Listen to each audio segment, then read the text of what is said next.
Үнэхээр сайхан байна. За энэ одоо манай уран бүтээл Монголын дарагчид маань үнэхээр гараа гаргалаа. 2 жил хөдөлмөрсөн одоо энэ уран бүтээл гэж хэлмээр байна. Өөрөө бол би нүрийг хараагүй байсан. Одоо ам дээр нь гэж ярьдаа шүү дээ. Анх удаа харлаа, сэтгэл сайхан хөдлөлөө. Тэгэхээр доглолоо. Баярын нулимс гаргалаа. Маш олон сэтгэл төрлөө.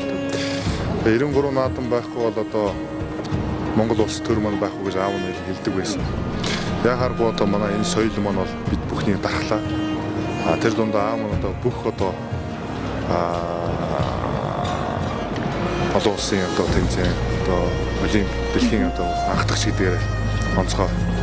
Тэр одоо 1968-д одоо мөнгөн медаль авсан боловч тэр мөнгөн медаль ялагдаагүй мөнгөн медаль.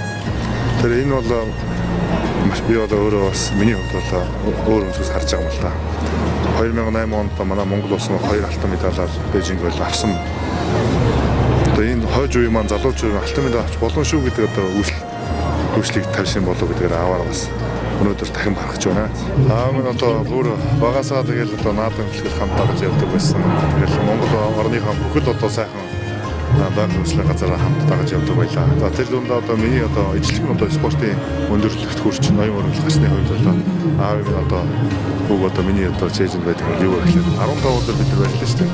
15 өдөр болгон үзүр дөрөв гэж болж барилж байгаа гэж. Энэ нэг нь одоо аав минь бол энэ тулааны спортын одоо агуу философи байсан болов гэж гоё бод тийм аа. Баттай бас аялдаа шүү дээ. Одоо бидээс ингээ аврагчлах нь одоо нэг өнцгөө. Тэгээ энийг дааж явна гэдэг бол бас хатуу хэцүү байдаг гэдэг. Тэгээ одоо аавын хөө энэ одоо энэ амжилтыг дааж явна гэдэг хэцүүтэй гэх тийм. Тэгээ ер нь барилна гэдэг хүн амархан гэж юм боддог.